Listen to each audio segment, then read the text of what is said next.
We got this dresser from someone on Facebook Marketplace on the way home from the grocery store for only $20. I love these little dressers. It's kind of like a blank canvas. It doesn't really have a style, so the possibilities are endless. After thinking and going over a million different ways that I could make over this piece, I figured out what I want to do. I decided to start with the top drawer. I take the top drawer outside, I remove all the hardware, and I'm gonna sand only the top drawer to see what's underneath this wood. How hard is it to get the finish removed if I only sand it? And it turns out it sands off super easy.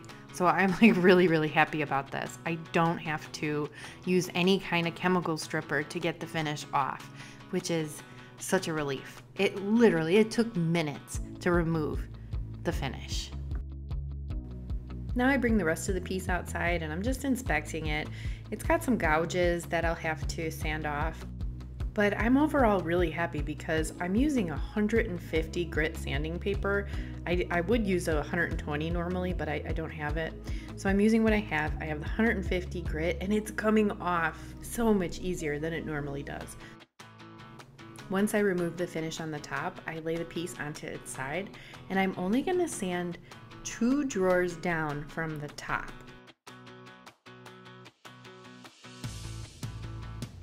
Now for the trim, for the dresser top trim, I'm still using my orbital sander. I'm just gonna be really gentle with it. I'm not gonna put a lot of pressure on it so that it's nice and round. So I'm just using the orbital sander on a curve.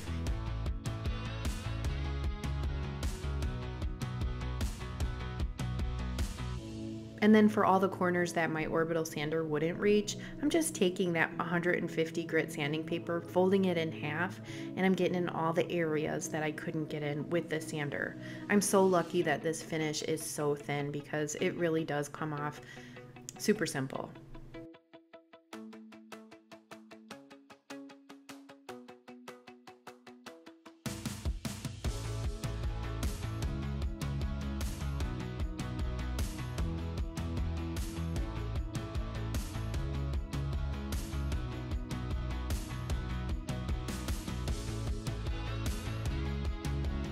And then I continue around the whole dresser, sanding 2 drawers down.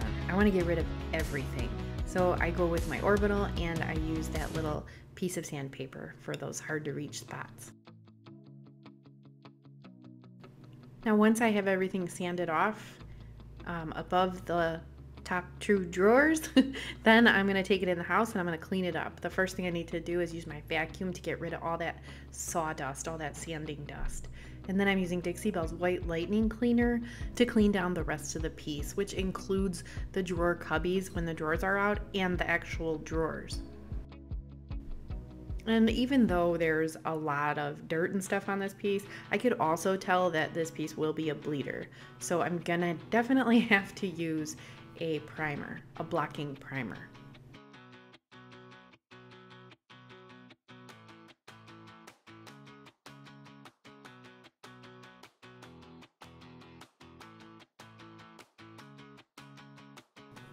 Now I'm using Dixie Belle's Chalk Mineral Paint in the color Sandbar to create a wash. I would say it's about 2 parts paint to 1 part water. And I just mix it up and I'm going to apply it to all the areas that I sanded. So the top half of the piece is getting a wash.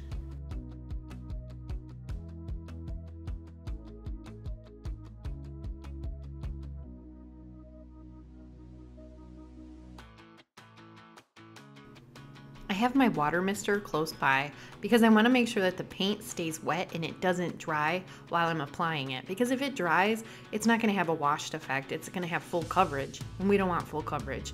I want you to be able to see that beautiful wood grain through the paint.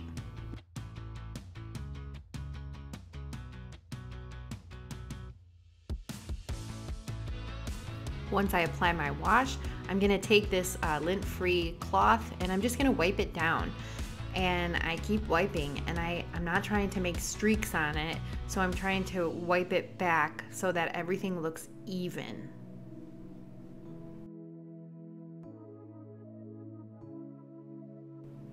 and I move my way up the piece, through the piece. I do the top. I apply this wash on everything where I left the wood exposed, and I do this twice. So once it's dried I leave it about 2 hours, I come back and I do one more coat of the wash. And that's because I want to make sure everything looks even. I don't want it to look streaky, and I want to make sure that I have enough coverage so that if there's any unevenness in my sanding, that it covers it. So it's going to work as a little camouflage too. A wash can be kind of tricky when you're dealing with corners. You want to go with the wood grain, and then when in the corners, you kind of can't wash it, you can't rub it off. So you have to kind of tap it and be very gentle. So that's what I do in the corners. And if there's a spot where I rub like way too much off, I use what's left on the rag and I just kind of dab it back on there.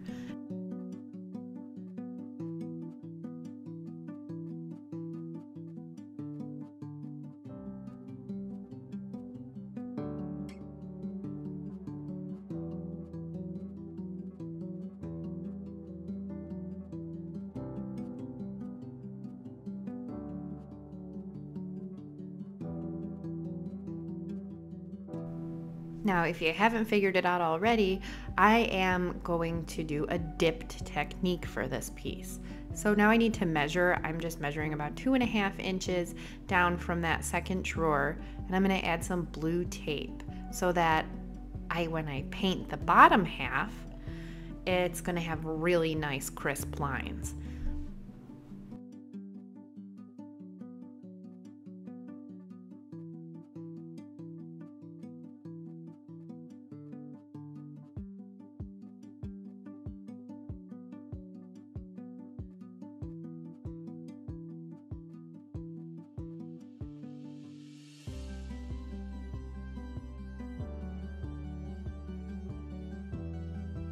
Now, before painting with any color, I need to use a clear coat. So I'm using Dixie Belle's clear coat in satin.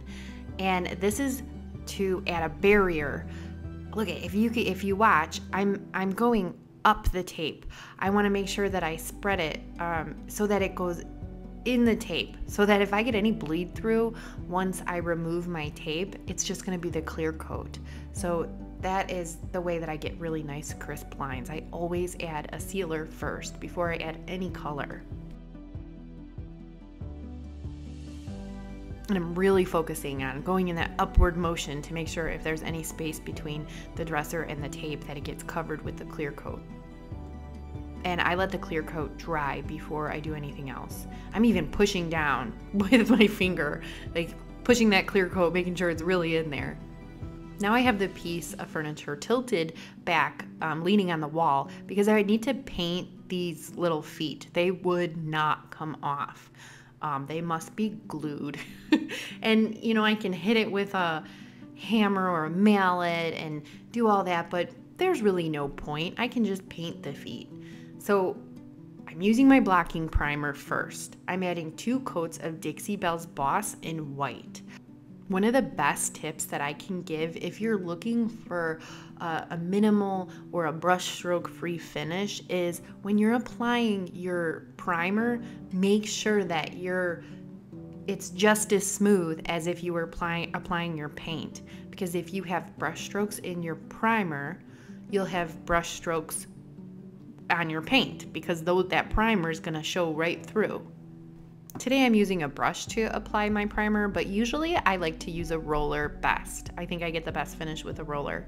When I'm using a brush, I'm using really, really thin coats of the Dixie Belle Boss. The thinner it is, the more I can spread it out, and I get no brush strokes. Now for the paint color, I'm using Dixie Belle's Fluff. So it's going to be a really, really true white color, and I use my Dixie Belle mini brush and I use my water mister. So every time I use the chalk mineral paint, I always have my water mister in one hand and the brush in the other hand. This is so important for me to get that really smooth finish and to get a brushstroke free finish. I find it super easy with this paint with the water mister to get a nice smooth one. And brush strokes are fine. If you get brush strokes, you don't have to really focus on not getting them, but I like for this piece, for this style, I want it to be really clean and crisp. So I'm really focusing on smoothing everything out. Dixie Belle has a few white colors that I could have chose, but I really like Dixie Belle's fluff because it has a cool undertone to it. Cotton, I don't think cotton really has an undertone, and drop cloth has a warm undertone. But for this piece, I wanted that to be, I just wanted the undertone to really stick out. I wanted this white to be really crisp, and I get full coverage with fluff because it does have an undertone to it.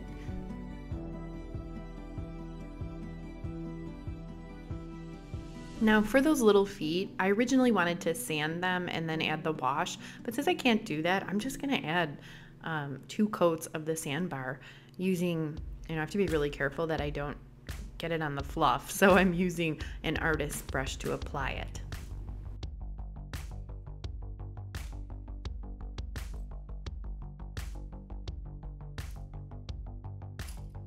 And because I'm going for that really clean and crisp look, I'm gonna make sure that I'm using my artist brush to do any little touch-ups. I don't want anything looking messy. So anywhere where I couldn't get the wash in, I'm just gonna use my sandbar and touch it up.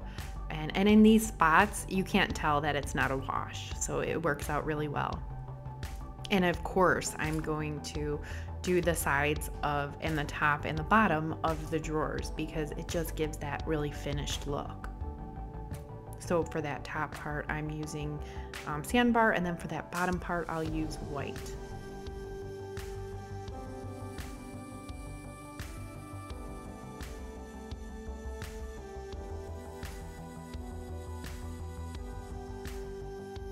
And now it's time to take the painter's tape off. Oh, right there. Oh, there's just a little teeny dot of bleed through. But for the rest, when I took it off the rest of the piece, there's nothing. It's nice and clean and crisp, so I'm super happy. I did wait for the paint to completely dry before I removed the painter's tape, and I'm just, as you can see, slowly, gently, and I'm making sure that I'm going straight across. I'm not pulling up or down, I'm going straight across. Now for the fun stuff, I'm using Dixie Belle's Bohemian Dream transfer. This is absolutely one of my favorite transfers. Look at that. Oh my gosh. I'm not actually using this sheet on this piece. I'm just using this one strip from the transfer, but it comes, look at it, comes with 2 pages of this. So I can go across the drawer fronts. Oh, I'm telling you, this is one of my all-time favorite transfers, and I'm gonna get 3 projects out of this one transfer.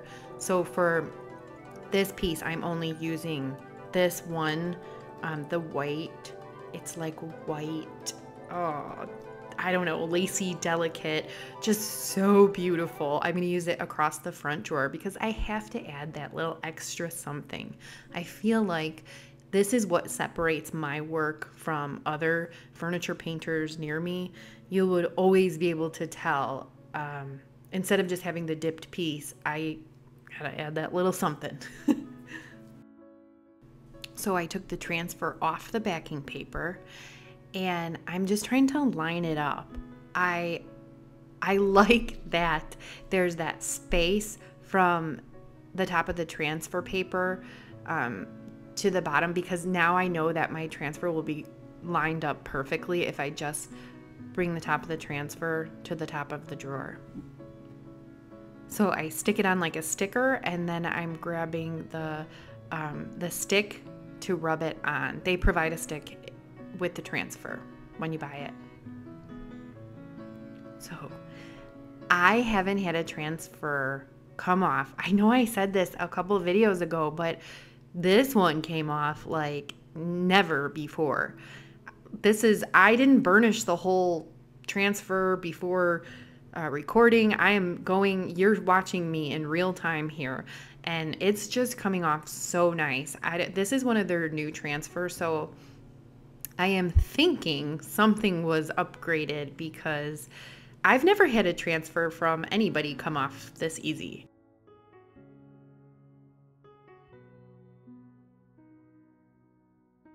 And it stuck on extremely well. There were no pieces that wanted to come up. This is one of the best experiences that I've had with a transfer. And it's so weird because I said this about another transfer a couple weeks ago, but this is different. This is even better than that was. So, I don't know, whatever they're doing with the new way that they do transfers, I hope they keep it up because this was pretty fantastic. And I love that it's a repeating pattern, so I had no trouble lining the other half up.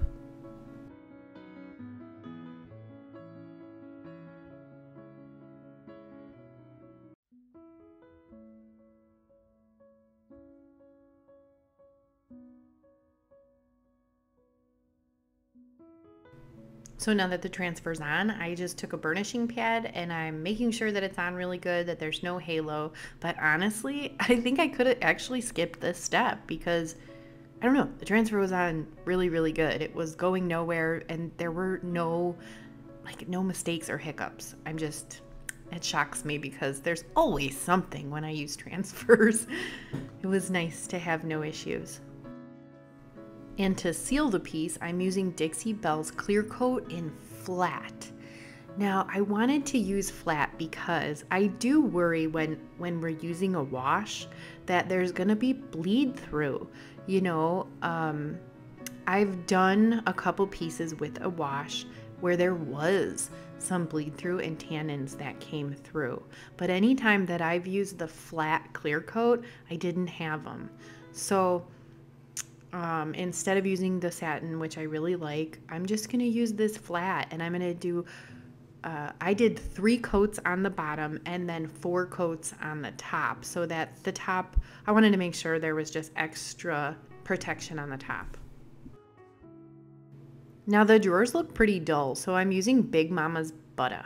It's unscented. This one's unscented. I love the Orange Grove the best, but I'm actually out of it right now, so I do have the unscented. But look, it just brings that color back and kind of rejuvenates everything. And the drawer slides are on the side, so I'm making sure that I hit those sides so that everything slides in and out really nice with the drawers. I've also upgraded the hardware. I think the fan hardwares are beautiful for this style. It just has that boho chic look. I got these from Amazon, and you can check the description box below to look at all the supplies that I used. So you remember what it looked like when I first got the piece? Here it is today.